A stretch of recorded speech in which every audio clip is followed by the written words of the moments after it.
ولا تقربوا الزنا، به زنا نزدیک نشید. اسلام بدون ازدواج با دختر گپ زدن و خلط ملط و قصه کردن و خنده کردن و خلوت گشتن و یک جای گشتن این را حرام میدانه.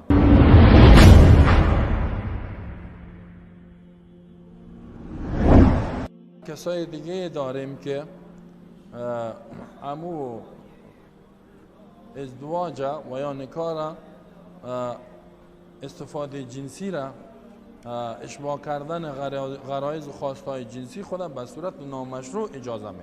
حتی زنا را جایز میدانه. میگه از خانم استفاده کو نکاح مهم نیست، دلت نکاح میکنی دلت زنا میکنی. ایره می روشن فکرهای زنا، بیدینایشان، سیکولرهایشان، دموکراتها و دموکراسی خواهایشان، اینا ببینین میگه حتی میتونی که از زن استفاده کن، رضایتش به دست بیار و نه خلاص. حاجت به نکاح نیست، حاجت به ازدواج نیست. عمر 18 ساله را که مرد و بچه و دخترش پوره کرد، از یک دیگر رابطه نامشروع میگیرن، زنا کرده میرن. شب و روز یک جای میگردن و زنا میکنه و بچه و دخترش، و کسی حق نداره که اون چیز بگویه، انتقادش کنه یا مجازاتش کنه یا نهی از منکر بکنه، حق نداره. اگه این کار کنه پلیس بندیش میکنه. یعنی قانون جور کردن، زنا را مشروع دانستن، زنا را.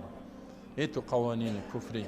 الله در قرآن میفرماید سورت بنی اسرائیل ولا تقربوا الزنا، به زنا نزدیک نشین، یعنی به اسبابش نزدیک نشین. عملش خوبان نمیگه لا تفعلوا الزنا.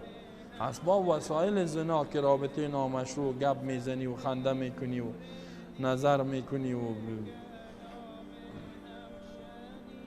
قصه میکنی و محبت میکنی، نه محبت های نامشروع که باز ارتباط میگیری، عاشقی میکنی، اینیش حرامه. عاشقی حرامه، زیرا از اسباب زناست.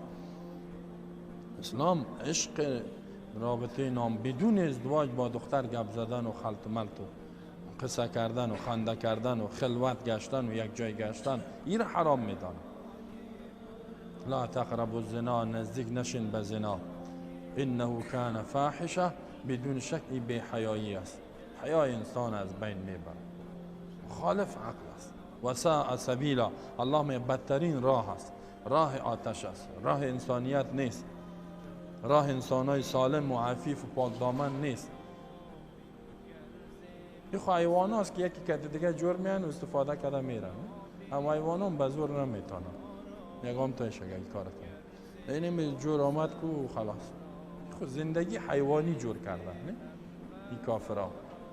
حال میخوان که جامعه ما و شما را هم همینطور پر از زنا و فحشا و بی‌حیایی بسازن که متاسفانه ساختن. اکثریت امروز رابطه نامشروع میگیرن به صورت نامشروع، هنوز کار روان است. این چیزایی که یا میخواستن، یارمان هایی که دارن، مثلا کشورهای دیگر را ببینید که اینا مسلط شدن سر از ترکیه را ببین. در ترکیه خیلی زنا و فحشا عادی است، چون که یا اونجا زیاد حاکمیت پیدا کردن. بی حیایی و فحشایی که در ترکیه، در امریکا و در اروپا و اینجا نیست. روابط نامشروع زنا کردن، اینا میگن به زور زنا را به زور میگن این گناه است. او تو گناهی که نه که سنگسارش کنه و دوره بزنه، این تو جزا نمیتن. جزایش چی از 1 سال بندی خانه یا 6 ماه. در افغانستان بعض جاهلا متاسفانه داریم که یک کسی یک دختر را به زور میریزانه و زنا میکنه، جزایش چیست؟ همون را میگه نکاح کردن، دیگه جزا نداره. اینجا بسیاری قریه ها، بسیاری جاها دختر یک فامیل میگریزانه یا باز زنایش میکنه، باز عوض ازی که اون مردم و منطقه حکم اسلام رو تطبیق کنن سرش که دوره زدن است یا تعزیر کردنش است، باز چی میکنن اینا؟ او را بچه را میگن ازدواجش کو، بگی امیر بگی همین زنت باشه. بسیاری قریه ها میگن اگه میخوای یک دختر بگیری وقتی خواستگاری کردی نداد، بگریزانش، به زور ببرش، به زور باز شب زنا کو کتیشون مجبور میشن برات میتن. باز اونا میگه بگی، او بچه میگه نمیگیرم، باز بچه را میزنن که را بگی این را زنا کردی، خلاص که بگویم میگیرمش گپ خلاص. اینجایی تو جزا برش تعیین کردم. از اسلام مردم بیخبر، تو جاهل مردم هستن. ملا در اون منطقه است، نام ملا را بدنام کردن.